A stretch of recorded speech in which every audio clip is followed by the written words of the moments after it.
அனைவருக்கும் வணக்கம். இன்றைக்கி நம்ம பிரவீன் உத்ராதில் ரஷ்மிரதி மகாபாரதமோட அந்த இது கதை இருக்கு இல்லையா, அதோட ஒரு ஈஆர்சி நம்ம இப்போ பார்க்க போகிறோம். சத்துர்த்து சர்க்கில் இருக்கக்கூடிய தேர்டு ஈஆர்சி. मैं सूत वंश में पलता था, अपमान अनल में जलता था, सब देख रही थी दृश्य प्रथा, माँ की ममता पर हुई वृता, चिपकर भी तो सुधी ले न सकी, छाया अंचल की दे न सकी. அதாவது சூத் வன்ஷ், இதை வந்து ஒரு ஹைலைட் வேர்டாக வச்சுக்கோங்க.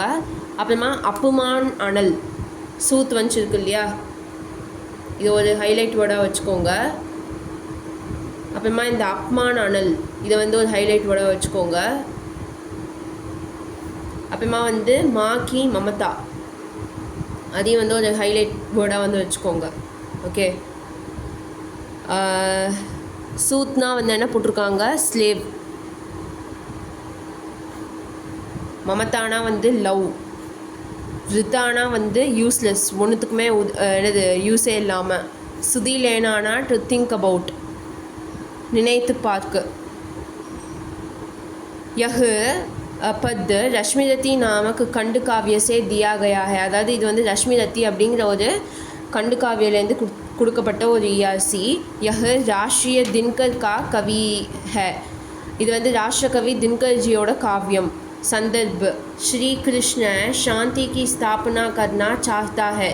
ஸ்ரீகிருஷ்ணர் வந்து அமைதியை வந்து நிலநாட்டணும் அப்படின்னு நினச்சாரு. மகர் துரியோதன் கஹு தேத்தா ஹை கி யுத்து ஹோகா. ஆனால் துரியோதனன் வந்து என்ன சொல்கிறான்னா, கண்டிப்பாக யுத்தம் நடக்கும் அப்படின்னு சொல்கிறான். Is per Krishna Karna say கஹத்தே high கி. அப்போ கிருஷ்ணர் வந்து கர்ணன் கிட்ட என்ன சொல்கிறாருன்னா, தும்பி குந்தி புத்திர ஹோ, அந்த உண்மையை வந்து உடச்சிடுறாரு, நீ வந்து குந்தியோட மகன் தான் அப்படின்னு. यदि तुम पांडवों से मिल जाओगे तो युद्ध टल जाएगा. நீ வந்து பாண்டவர்களோட சேர்ந்தனா யுத்தம் வந்து நின்றும். டல்னா வந்து நிற்கிறது, ஸ்டாப், அதாவது யுத்தம் வந்து நின்று போயிடும் அப்படின்னு நம்மளோட கிருஷ்ணர் வந்து அட்வைஸ் பண்ணுறாரு. குந்தி துமாரி மாதா ஹே और वह भी यही चाहती है. குந்தி தான் வந்து உன்னோட அம்மா, அப்புறம் அவங்க வந்து இதுதான் ஆசைப்படுறாங்க. इस पर कर्ण श्री कृष्ण से यूँ कहते हैं. ஸோ இந்த விஷயத்தில் வந்து கர்ணன் வந்து ஸ்ரீகிருஷ்ணர்கிட்ட இவர் இப்படி சொன்னார் இல்லையா, அதுக்கு வந்து ரிப்ளை பண்ணுறாரு. வியாக்கியான எக்ஸ்ப்ளனேஷன். கர்ண பி ஸ்ரீகிருஷ்ண சே கஹத்தே ஹை கி மே சூத் வன்ஷ் மே பல்தா தா. நான் வந்து ஒரு அடிமையான ஒரு ஜாதியில் வந்து வளர்ந்தவன்.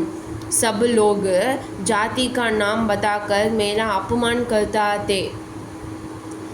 எல்லாருமே வந்து என்னோடய ஜாதியோட நான் பேரை சொல்லி நான் வந்து அவமானப்படுத்திக்கிட்டே தான் இருக்காங்க.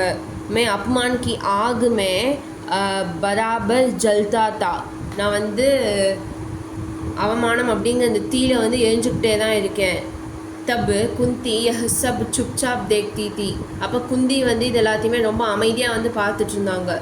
உஸ்னே கபி B யஹ் Nahi Kanha Ki Karna Mera he புத்திர ஹை. இந்த மாதிரிலாம் நிறைய பேர் அவமானப்படுத்தும் போது குந்தி அவர்கள் வந்து நான் வந்து உன்னோட அம்மா அப்படின்னு என்கிட்ட சொன்னதே இல்லை. வஹ் சூத் நஹி ஷத்ரிய ஹே. அவன் வந்து ஸ்லேவ் இல்லை, ஸ்லேவோட ஜாதியில் அவன் வந்து ஷத்ரிய ஜாதியில் பிறந்தவன் அப்படின்லாம் எதுவுமே சொன்னதே இல்லை.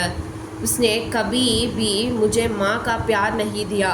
அவங்க வந்து எப்போவுமே எனக்கு அம்மாங்க அந்த பாசத்தை கொடுத்ததே இல்லை. உஸ்னே கபி மேரா ख्याल नहीं किया. அவங்க எப்போவுமே என்னை வந்து பார்த்துக்கிட்டதே இல்லை. வஹ் சாஹ்தி தோ துனியா வாலோं की आंख बचाकर मुझसे मिल सकती थी. அவங்க நினச்சிருந்தாங்கன்னா, வஹ் சாஹ்தி தோ, அவங்க வந்து ஆசைப்பட்டிருந்தாங்கன்னா, மக்கள், அதாவது துனியாவாலும் பீப்புள்கிட்டேருந்து அவங்களோட கண்ணை வந்து கண்ணிலேருந்து சேவ் பண்ணி என்னை வந்து காப்பாற்றிருக்கலாம். மகர் உஸ்னே ஏசா நஹிக்கே. ஆனால் அவங்க அந்த மாதிரி பண்ணலை. வஹ் சிப்கர் பி மேரி சுதி லே ந சகி. அவங்க வந்து மாஞ்சிருந்து கூட என்னை வந்து பார்க்கவே இல்லை.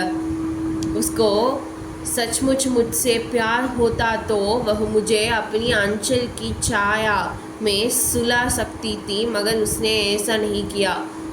குந்தி அம்மாவுக்கு உண்மையிலே என் மேலே அன்பு இருந்ததுன்னா அவங்களோட பல்லு ஆஃப் த சாரீ, அஞ்சல்னா பல்லு ஆஃப் த சாரீ இருக்கு இல்லையா, அதில் வந்து என்னை மறைச்சி என்னை வந்து காப்பாற்றிருப்பாங்க, எனக்கு வந்து அன்பு வந்து செலுத்தியிருப்பாங்க. ஆனால் அவங்க அந்த மாதிரி செய்யலை.